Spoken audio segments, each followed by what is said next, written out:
on 88.7 FM. We are Community Radio, Kilkenny City. You're listening to Seven Stages on Community Radio, Kilkenny City.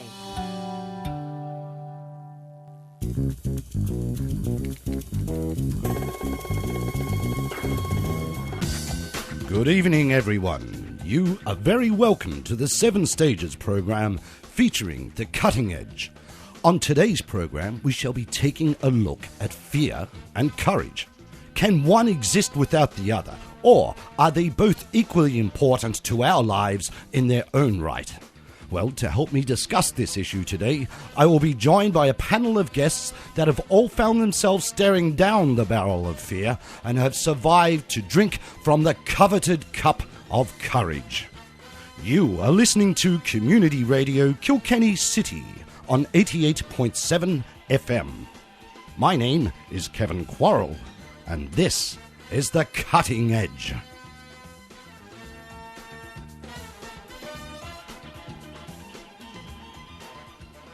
Okay, good evening once again to you listeners, and it is great to have you on board with us here yet again, and I hope we find you well wherever you may be.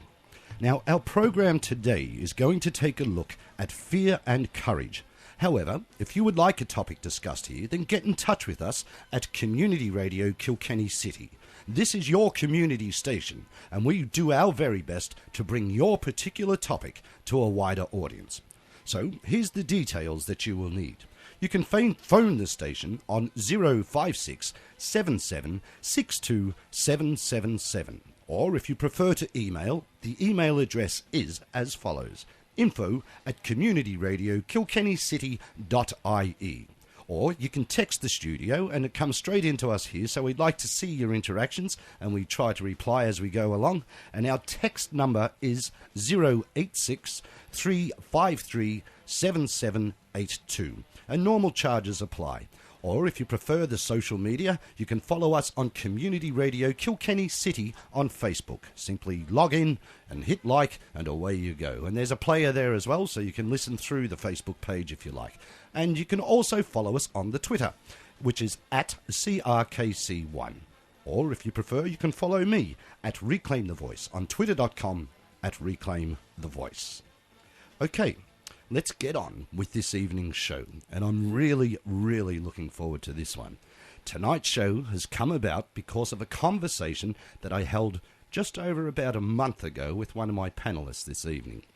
And the core thrust of tonight's program is to highlight suicide prevention and awareness. And we're going to take a look at how fear and courage can play a part in this process. And we have some very special audio to play for you later on in the next break, after the first break that we have. And this is a radio first, for this station at least, and to be honest, I haven't heard it anywhere else either. So, without any further ado, allow me to introduce my panel this evening. I'm joined by counselling psychotherapist Mr. Rory Kennellan and Miss Liz Campbell from the All-Ireland Skydive Challenge, which has just taken place this weekend. So, you're very welcome to The Cutting Edge. Cheers, Kev. Evening, Kev. Great to have you all aboard here again. So, firstly, let me start, Liz, by congratulating you, Eddie, Rosie, all the people at Tandem Skydive for putting your energies into such a great cause. And congratulations for the weekend that you've just held. Thanks very much, Kev. It all turned out fine in the end. Yeah, and there was quite a lot of obstacles that you had to overcome. We did. We had quite a few hurdles to overcome. Usually when you're organising a skydive, you'd think the weather is the biggest thing, could be the downfall to the skydive, but turns out we had to relocate everything to Waterford, but it all came together, and that's because of communities.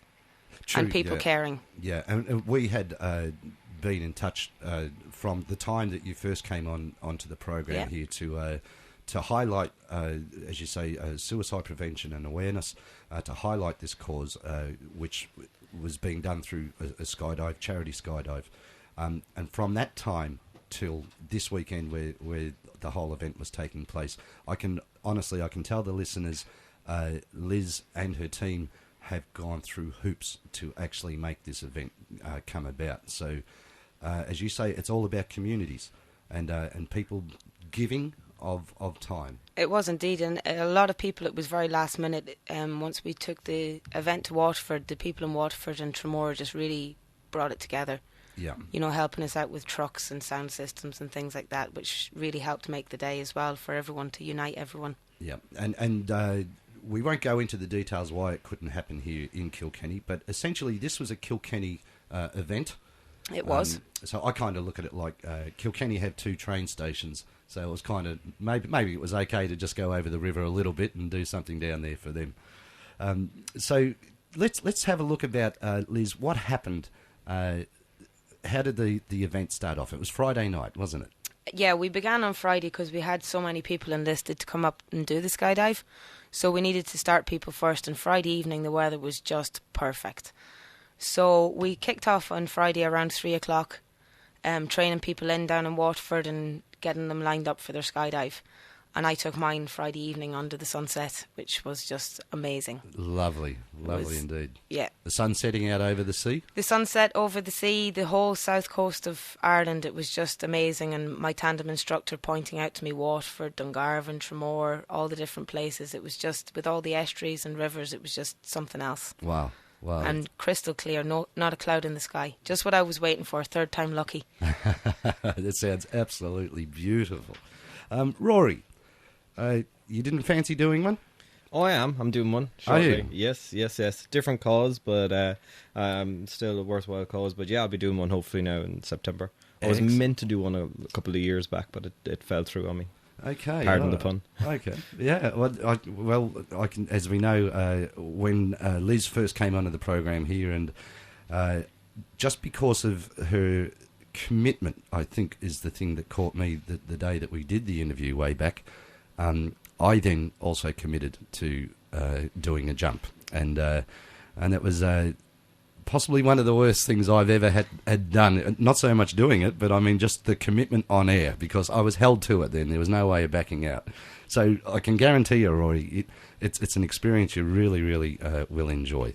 And no, I'm really looking forward to it now. But I don't know. I don't seem to have a fear about it. I'm looking forward to doing it. You know, I'm not afraid of going up on a plane and throwing myself out. I don't know why. And have they told you that you have to make your own parachute? Have they told you that yet? Yeah. That looks. I have videos on YouTube. yeah. Thank God. I've been practicing off the roof, with a sheet. I've become a neuroscientist just through YouTube. Yeah. So, and this actually, you mentioned the word, you're not feeling afraid. And this is essentially where we're coming from tonight, looking at fear, looking at courage, and realising that they are a very strong component, whether we like to admit it or not, in suicide. Suicide, for whatever reason that people decide to take their lives, there are the factors of fear there. We can argue that there's also courage there, which there's courage in order to do such an act, which I know people may not find that politically correct, but I'm not going to run away from that, and I'll stand over that. Also, it takes courage to not do it, which is the other side of things. And I was talking earlier on with some people, and my basically viewpoint was this: I wouldn't have the courage to do something like that. I'd have the courage to jump out of a plane, but I wouldn't the other way around. So it's the combination of the two here, the fear and the courage, that each individual will experience in their life, okay, and how we can use that, which will help to prevent something like suicide occurring and continuing. We may not catch everyone, but hopefully we can catch and prevent a few just by having that as individuals ourselves. Liz, your courage, I will say this, in putting together this event, and I know it wasn't necessarily a solo run, but I tend to think that the seeds started with you originally. I did plant the seed, the first one was mine. Yeah, and a very, very courageous move to do, because I'm sure even last year when you planned it, you must have come up against walls and times when you felt like quitting. Oh, especially in last year, on the first one, that was like, we learned a lot from the first one, but there was loads of times I felt like, why am I doing this? And to be honest, one of my big fears, it's not a fear that haunts me, but it's talking on phones. talking on phones. Yeah, and I found in organising, when we were organising last year's event, there was days I had 14 hours the phone was by my ear, and I finished the day, went, well, I can do it, and I've had to do it, so I've done it. So come on, keep facing this fear and keep doing it. But even now, unless I have to answer the phone, I won't.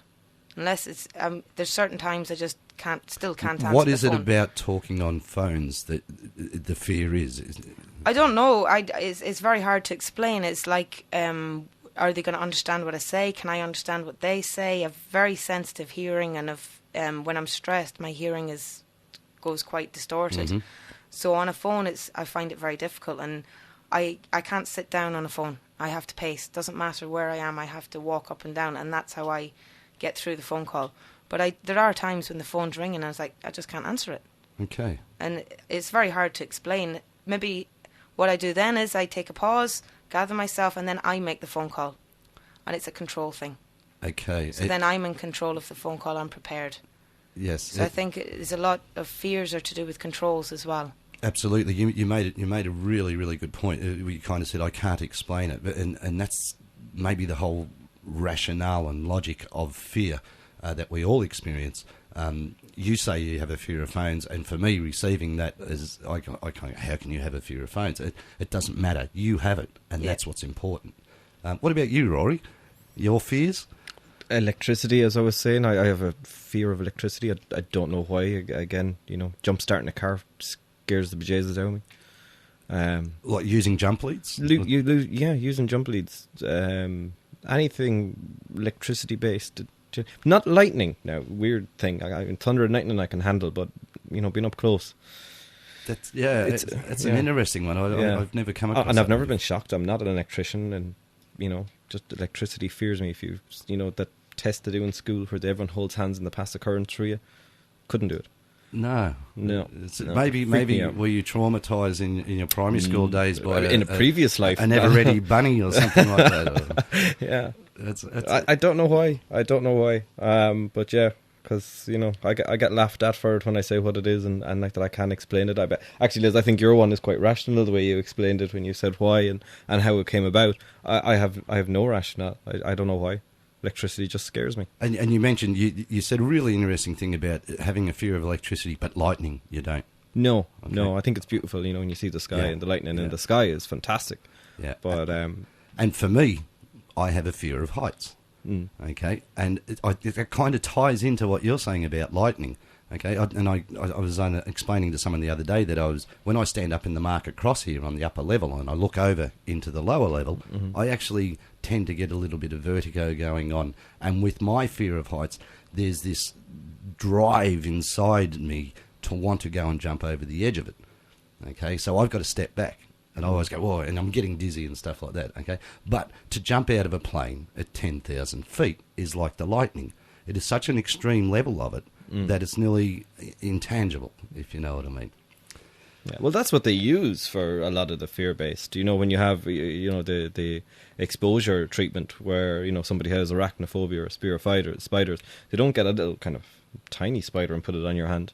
They get a big tarantula and put it on your hand. Man-eating spider. Yeah, exactly. Yeah. Actually, I ran a funny story around that. I was at the reptile village out with my son one day, and I said, "Oh, there's a tarantula." And I never thought I had a fear of spiders, but I said, "Look, I'll put the tarantula on my hand." And he was offering, "Do you want to put the tarantula on your hand?" And next minute, the tarantula was there, and the thing went from my hand. And he goes, "Oh," he's like, "She's just a bit cranky." And I was like, "Well, that's not very good, is it? You're telling me, overcome the fear, put the spider on your hand, and the thing tries to bite me." I'm just tempted to say. Now I'm more afraid of the spiders, by the way, than I was before. I'm tempted to say that there's a big spider there behind you with jump leads, but I won't go down that road. Yeah. Okay. It's the jump leads I'm afraid of, though. The spider is fine. Okay, what we'll do here, we need to take a break, so we'll do that, and we will be coming back after this break with some very, very special audio indeed. But for the moment, we'll take a little breather here and have a word from our sponsors. So we'll be back right after these. On 88.7 FM, we are Community Radio, Kilkenny City.